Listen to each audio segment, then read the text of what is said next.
آپ حضرات کے میرے محبوب پیران پیر پیر طریقت شیخ طریقت حضرت اقدس مولانا خواجہ محمد عبد الماجد صدیقی صاحب دامت برکاتہ العالیہ بیان فرمائیں گے۔ آپ حضرات سے گزارش ہے کہ حضرت والا کے بیان کو ہمتاً متوجہ ہو کے سماعت فرمائیں گے۔ اللہ تعالیٰ حضرت والا کا سایہ ہمارے سروں پہ قائم دائم سلامت فرمائے۔ حضرت والا کو اللہ رب العزت صحت عافیت ایمان کامل والی لمبی زندگی نصیب فرمائے، اور ہم سب کو حضرت والا کا فیض اتم درجے کے اندر نصیب فرمائے۔ ابھی انشاءاللہ بلا تاخیر بیان شروع ہوا چاہتا ہے۔ بسم اللہ الرحمن الرحیم، الحمد لولیہ والصلاة علی نبیہ وعلی آلہ واصحابہ المتعدبین بآدابہ، اما بعد فاعوذ باللہ من الشیطان الرجیم، بسم اللہ الرحمن الرحیم، انما يتقبل الله من المتقين، سبحان ربك رب العزة عما يصفون وسلام على المرسلين والحمد لله رب العالمين۔ درود شریف۔ اللهم صل على سيدنا ومولانا محمد وعلى آل سيدنا ومولانا محمد وبارك وسلم وصل عليه۔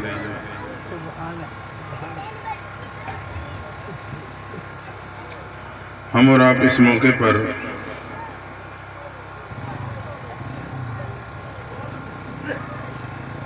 ایک مسجد، مدرسہ اور ایک خانقاہ کی سنگ بنیاد کے حوالے سے زمین کے اس خطے پہ جمع ہیں جس کو اللہ نے اپنی عبادت کے لیے قبول کر لیا ہے۔ ہمارے محترم پیر صفی اللہ شاہ صاحب کھگا جنہوں نے 2 کنال زمین وقف کی، اللہ تعالیٰ نے اپنے خزانوں سے اپنی شان کے مطابق اس کا بدلہ نصیب فرمایا۔ ہمارے محترم شیخ طریقت حضرت قاری محمد زاہد افضل صاحب دامت برکاتہ العالیہ، اور جن کو اللہ تعالیٰ نے یہ ذمہ داری ان کی ذمہ ڈالی ہے، لیکن جو ذات ذمہ داری ڈالتا ہے وہ پھر اسباب بھی مہیا کر دیتا ہے۔ دعا ہے اللہ تعالیٰ انہیں اس ذمہ داری کو احسن طریقے سے نبھانے کی توفیق عطا فرمائے، اور آپ حضرات کو ان کے ساتھ محبت، تعلق، عقیدت، تعاون، اس تمام معاملات میں اللہ تعالیٰ آپ کو ان کا بازو بنا دے اور ان کے حوصلے اور ہمت کا ذریعہ بنائے۔ اللہ ہم سب کی حاضری کو قبول فرما لیں۔ اسی مناسبت سے کچھ باتیں عرض کرنی ہیں۔ اللہ فرماتے ہیں انما یتقبل اللہ من المتقین، اللہ نیک لوگوں کے اعمال کو قبول کر لیتا ہے۔ قبول کرنا بمعنی پسند کرنا، پسند کر لیتا ہے۔ آپ اس بات کو سمجھتے ہو کہ کسی چیز کی پسندیدگی عمومی طور پہ ظاہری صفات کے بنیاد پہ ہوتی ہے۔ اس کا حسن، کوئی کمال، ظاہری اسباب ہوتے ہیں جو اس کے پسندیدگی کا ذریعہ بنتے ہیں۔ لیکن بعض دفعہ کسی چیز میں ظاہری خوبصورتی اور ظاہری اسباب نظر نہیں آتے، لیکن وہ چیز اللہ کے ہاں پسندیدگی پا جاتی ہے۔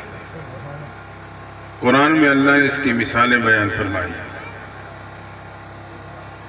آپ نے روئے زمین میں خوبصورت قسم کی وادیاں دیکھی ہوں، حسین منظر پیش کرنے والی۔ وادی کشمیر ہمارے اور آپ کے علاقے میں اپنے حسن میں ضرب المثل کہلاتی ہے۔ کسی وادی کے حسن کی مثال دینی ہو تو ہم وادی کشمیر کی مثال دیتے ہیں۔ خوبصورت قسم کی نہریں جاری، خوبصورت ایک سینری اور ایک منظر، اچھی آب و ہوا، لیکن اللہ کی شان، میرے رب کو اگر کوئی وادی پسند آئی تو قرآن کہتا ہے واد غیر ذی زرع عند بیتک المحرم حرم کے قریب وہ وادی پسند آ گئی جس میں نہ پانی ہے، نہ سبزہ ہے، نہ سایہ ہے، زراعت کے اسباب ہی موجود نہیں ہے، چٹیل میدان، پتھریلی زمین۔ رب کو پسند آئی تو وہ وادی پسند آ گئی۔ اب ظاہری خوبصورتی نہیں ہے، ظاہری اسباب نظر نہیں آ رہے ہیں، لیکن اللہ کے ہاں کچھ خفیہ عوامل کی بنیاد پہ وہ وادی پسند آئی اور اللہ نے اسے قبول کر دیا۔ اسی طرح آپ نے دنیا میں خوبصورت قسم کے پہاڑوں کے مناظر بھی دیکھے ہوں گے، خوبصورت پہاڑ، سرسبز، آبشاریں جاری، چشمے، ایک حسین منظر پیش کرنے والے۔ لیکن اللہ کی شان میرے رب کو اگر کوئی پہاڑ پسند آئے، یا کوہ طور پسند آیا، یا کوہ نور پسند آیا، یا جبل احد پسند آ گیا، خشک پتھر ہیں، خشک پانی، سبزہ، سائے کا نام و نشان نہیں، رب کو پسند آئے تو یہ پہاڑ پسند آ گئے۔ تو معلوم ہوا کہ عمومی طور پہ کسی چیز کی پسندیدگی ظاہری اسباب پہ ہوتی ہے، ظاہری حسن پہ ہوتی ہے، لیکن بعض دفعہ ظاہری اسباب خوبصورتی کے نہیں ہوتے، لیکن اللہ کے ہاں وہ چیز پسندیدگی پا جاتی ہے۔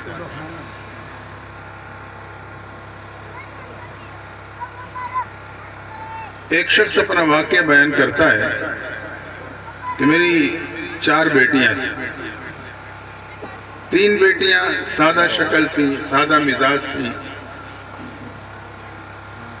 سادہ تعلیم، گھر میں کیسا حسن ملتا۔ تو میں نے اسی وقت ذہن بنا لیا تھا کہ یہ میری بیٹی اعلیٰ حسن والی ہے، اس کو میں اعلیٰ تعلیم دلواؤں گا تاکہ یہ اعلیٰ تہذیب یافتہ بن جائے۔ مختصری کہ اپنے اپنے وقت پہ کہتے ہیں تینوں بیٹیاں جو سادہ مزاج تھی وہ اپنے خاوندوں کے گھر اپنے اپنے وقت کے مطابق رخصت ہو گئی، تو اللہ کی شان تینوں نے اپنے اپنے گھر میں خاوند کے ہاں قبولیت پا لی، ان کے گھر آباد ہو گئے، تینوں کے گھر آباد ہو گئے، خوشی کی زندگی گزر رہی ہے۔ کہتے ہیں جو چوتھی بچی تھی جس کو میں نے اعلیٰ تعلیم دلوائی، جب وہ اعلیٰ تعلیم حاصل کر کے آئی تو میں نے رشتے کے حوالے سے غور و فکر شروع کیا۔ مختصر یہ کہ وہ بھی ایک دن میرے گھر سے رخصت ہو کے خاوند کے گھر چلے گئے، لیکن اللہ کی شان 1 مہینے کے اندر اندر وہ واپس لوٹ آئی، اعلیٰ تعلیم یافتہ، اعلیٰ حسن والی، اعلیٰ تہذیب والی، لیکن خاوند کے ہاں قبولیت نہ پا سکی، مہینے کے اندر وہ واپس آ گئی۔ تو معلوم ہوا کہ یہ قبولیت، یہ پسندیدگی صرف ظاہری حسن پہ نہیں ہے، کسی کے ظاہری کمال اور ہنر پہ نہیں ہے،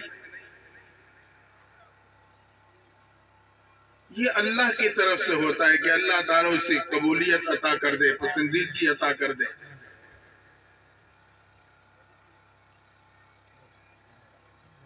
اس لیے جب اللہ مجھے اور آپ کو کسی نیک عمل کی توفیق دے تو ہم صرف اس نیکی پہ نہ اترائیں، یہ ہم نے کیا، اس کی قبولیت کی فکر کریں، یا اللہ تیری توفیق سے یہ کام تو میں نے کر دیا، اب تو اسے پسند بھی فرما لے۔ ابراہیم علیہ السلام نے اپنے بیٹا حضرت اسماعیل کے ساتھ مل کے جب خانہ کعبہ کی تعمیر مکمل کی، اتنا بڑا کام اللہ کی توفیق سے مکمل ہوا، تو آپ نے کیا فرمایا تھا؟ ربنا تقبل منا انک انت السمیع العلیم، اللہ یہ کام مکمل کر چکا ہوں، اب تو اسے پسند بھی کر لیں، اسے قبول بھی کر لیں۔ آج پہلے تو ہمیں نیکی کی توفیق نہیں ہوتی ہے تو پھر ہمیں اس کی قبولیت کا کوئی پرواہ نہیں ہے۔ بعض دفعہ تو ہم اپنا کمال سمجھنے لگتے ہیں کہ ہم نے یہ کام کیا، رب کی توفیق سے ہوتا ہے۔ اب بعض دفعہ ہم نیک عمل تو کر لیتے ہیں لیکن اس کی قبولیت اور پسندیدگی کا ہمارے پاس کوئی گارنٹی نہیں ہے۔ اس لیے عمل کے بعد ہم فکر مند رہے، اللہ تو میرے اس عمل کو قبولیت عطا فرما۔ ابلیس چپے چپے پہ سجدہ کیا، طاؤس الملائکہ کا لقب پا لیا کہ یہ فرشتوں کا مور ہے،